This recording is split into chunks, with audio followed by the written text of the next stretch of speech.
भाभी, मुझे आपकी गुलाबी वाली साड़ी चाहिए थी। मेरी फ्रेंड की शादी में जाना है। रिया की नंद भूमि ने रिया से कहा। तो रिया बोली, इसमें पूछने की क्या बात है, अलमारी खुली है, जाओ ले लो। भूमि बोली, भाभी, मेकअप भी आपको ही करना पड़ेगा। रिया मुस्कुराते हुए बोली, अच्छा ठीक है। यह कहकर वह अपने अतीत में चली गई। रिया के दो बड़े भाई थे, उनकी शादी हुई, लेकिन भाभी कभी रिया से प्यार नहीं करती थी और उसकी मम्मी से भी अच्छा व्यवहार नहीं करती थी।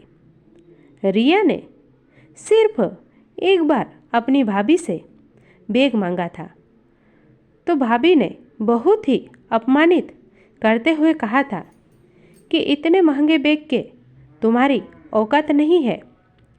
रिया का परिवार बहुत अच्छा था, घर में कोई भी कमी नहीं थी।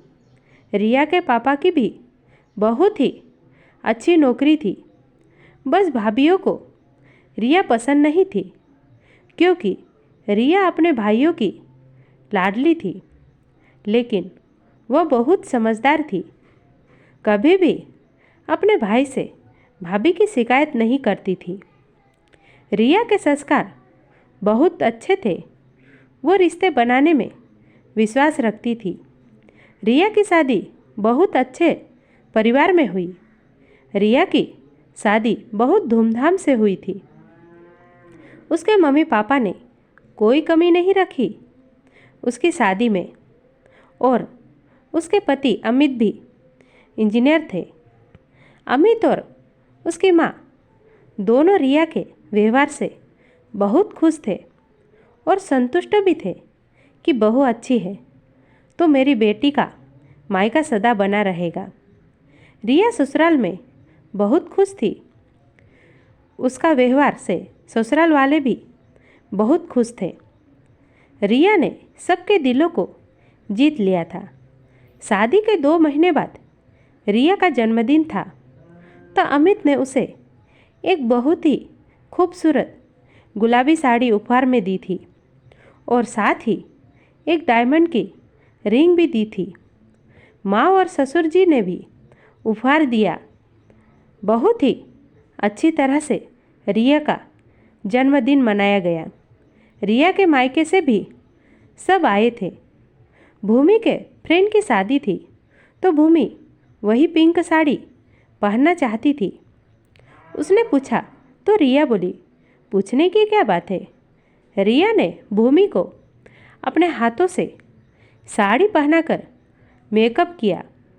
अमित ने पूछा, यह तुम्हारी साड़ी है और मैंने उपहार दी है, तुमने अपनी नंद को क्यों दी। तो रिया बोली, भाभी ननद के रिश्ते ऐसे ही होते हैं, प्यार सम्मान से नहीं अपनों से होता है। भूमि के पहनने से साड़ी गंदी नहीं हो जाएगी, बस भूमि का दिल खुश हो जाएगा। अगर वह खुश है तो मैं भी खुश हूँ। हमारे यहाँ तेरी मेरी नहीं, सबका सम्मान अधिकार है। आज तो साड़ी की बात है, अगर मुझे अपने गहने भी देने पड़े तो मैं ज़रूर दूंगी, क्योंकि यहाँ प्यार की कमी नहीं है। मैं रिश्ते बनाए रखना चाहती हूँ। भूमि को किसी चीज़ की कमी नहीं होनी चाहिए। उसके माता पिता और भाई सक्षम है, यह तो बस नंद भाभी का प्यार है। भाभी तो चुप हो गई, लेकिन अमित और उसकी सासू माँ बहुत खुश थे, क्योंकि रिया की आवाज़ उन तक भी पहुँच रही थी। क्या आप रिया की बात से सहमत हो? यह कहानी आपके दिल को छू गई होगी। दोस्तों, यह ननद भाभी की कहानी पसंद आई हो तो एक लाइक करें और अपना प्यारा सा कमेंट बॉक्स में लिखकर ज़रूर बताएगा। और कल फिर मुलाकात होगी ऐसी ही एक और नई कहानी के साथ।